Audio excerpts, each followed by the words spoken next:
Military operations की तरफ से जो अभी प्रेस कॉन्फ्रेंस हुई ऑपरेशन सिंदूर के ऊपर और जो अभी तक हमने पाकिस्तान के साथ किया है, वो जब शिव तांडव के साथ शुरू होता है तभी से आपको अंदाजा लग जाएगा कि दिस इज नॉट इट।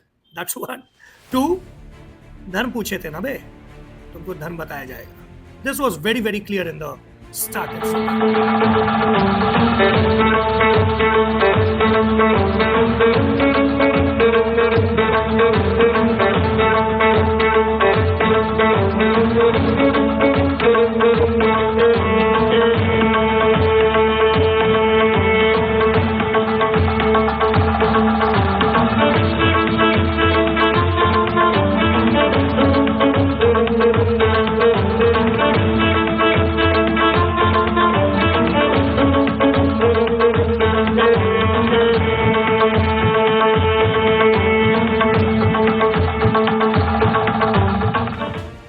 सबसे अच्छी बात थी कि they made it very very clear, जो कि ये सरकार भी शुरुआत से क्लियर कर रही है कि इस बार we are not just targeting the terrorists, इस बार we are also targeting those who were behind these attacks, who planned these attacks and also the supporters.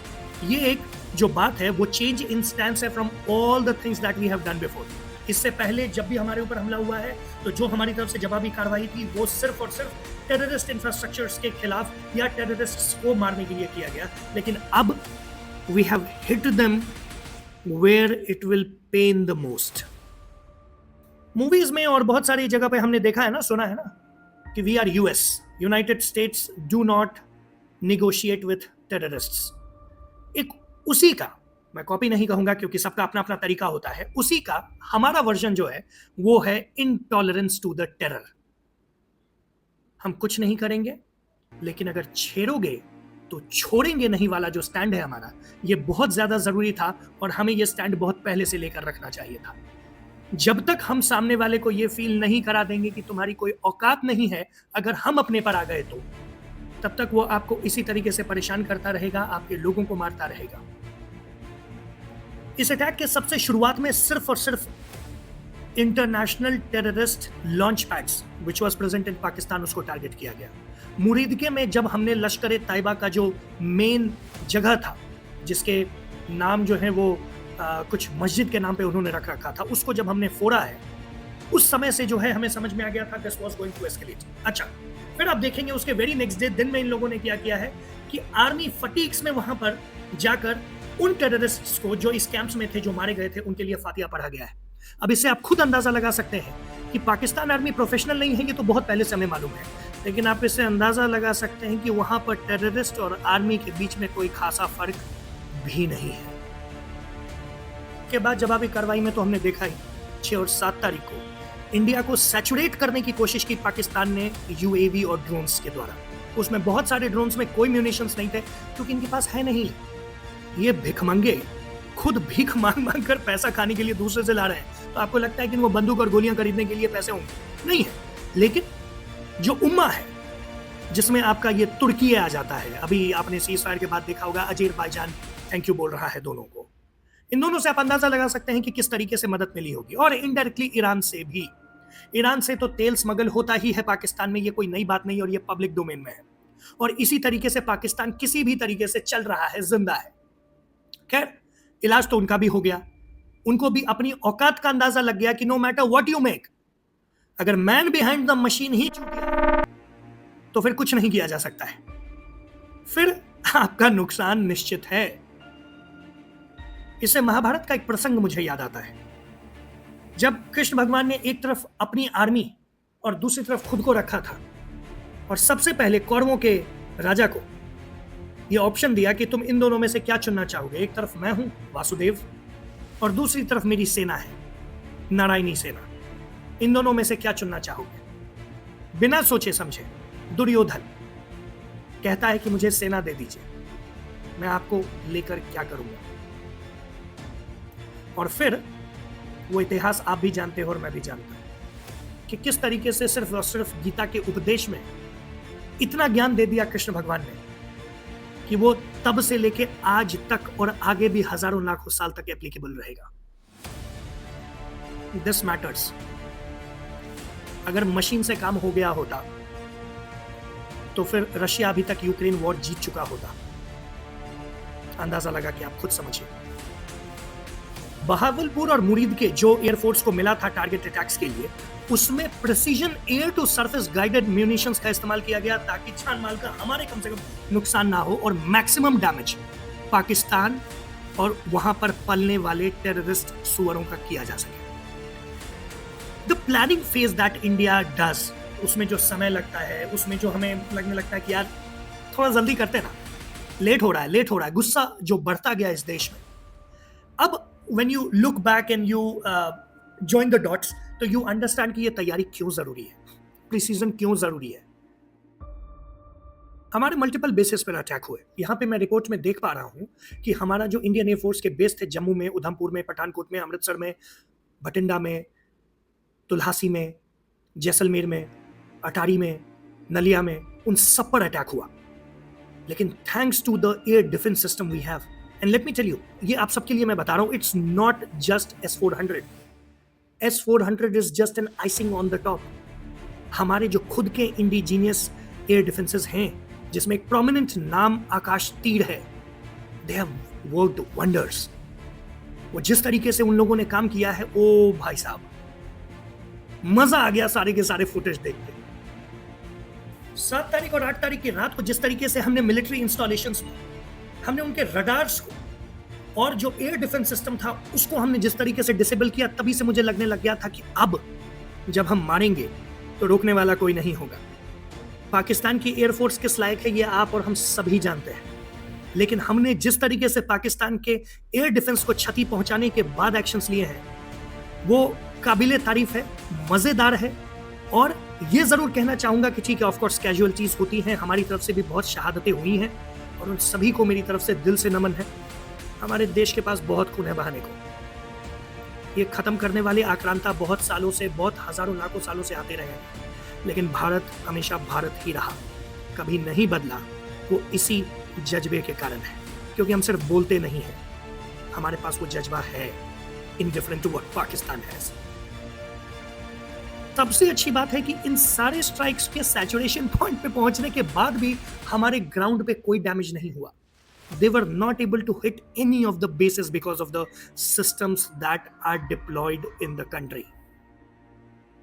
जिस तरीके से हमने पाकिस्तान के गिरेबान को हर तरीके से पकड़ रखा था, जिस तरीके से हमने पाकिस्तान के गिरेबान को नेवी के द्वारा, एयरफोर्स के द्वारा और मिलिट्री के द्वारा पकड़ रखा था, पाकिस्तान के पास टस से मस करने की भी जगह नहीं थी। और सबसे बड़ी अच्छी बात यही थी कि ये लाइन मैं पढ़ना चाहूंगा, India's response has been measured, proportionate, non-escalatory and responsible from day one। आप समझो कि ये बहुत बड़ी बात है। हमारे मीडिया में, हम आम जन में कितना गुस्सा था, कितना ज्यादा हमारे मन में चल रहा था कि once and for all न्यूक Pakistan.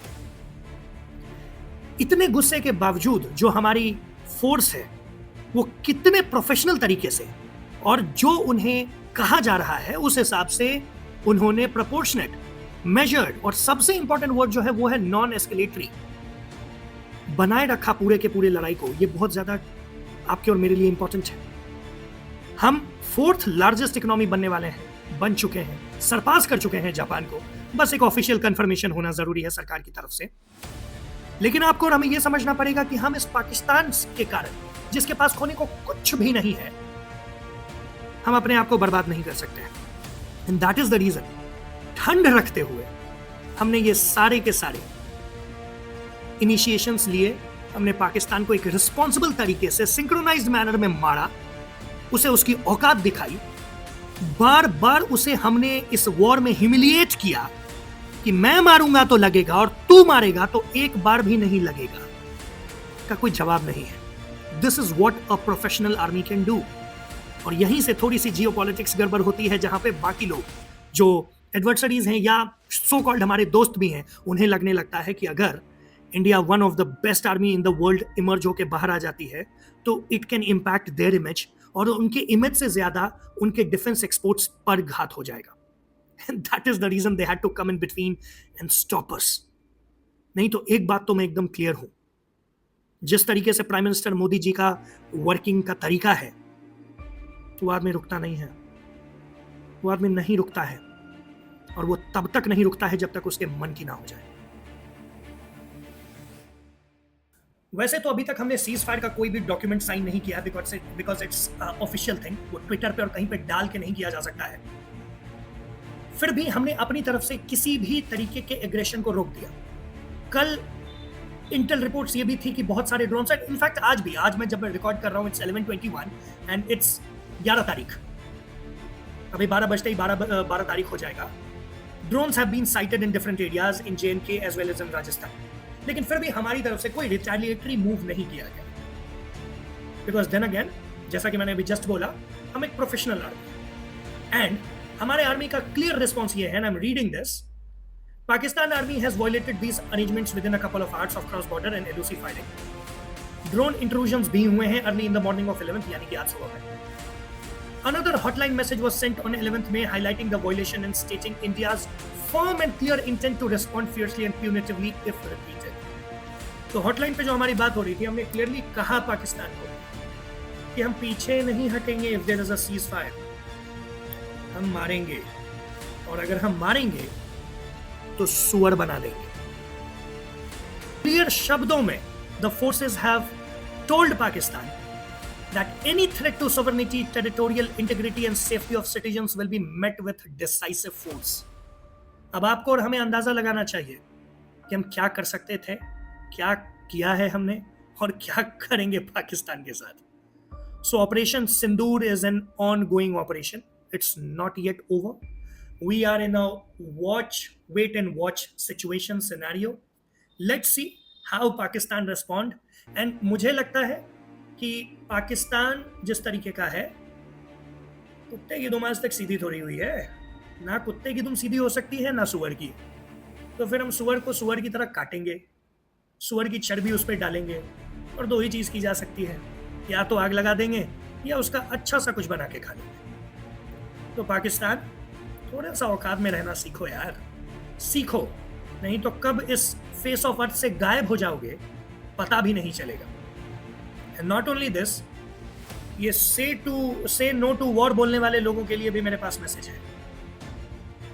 Support the country you live in, और live in the country you support. बहुत पुरानी कहावत है, इस बात को समझो, गद्दारी पर मत उतरो। ये देश बहुत बड़ा है, बहुत डिफरेंट ओपिनियंस हो सकते हैं, लेकिन देश के खिलाफ ओपिनियन नहीं हो सकते हैं। Let it be very very clear, देश के खिलाफ ओपिनियन है, उठिए यहाँ से, बांग्लादेश चले जाइए, श्रीलंका चले जाइए, बहुत ज़्यादा पैसा है और भी देश में जाने के लिए, यहाँ मत रहिए। यहाँ रह के अगर आप देश की गद्दारी की बातें करेंगे तो देश को पता है कि आप जैसे लोगों के साथ क्या किया जाना चाहिए। जय हिंद।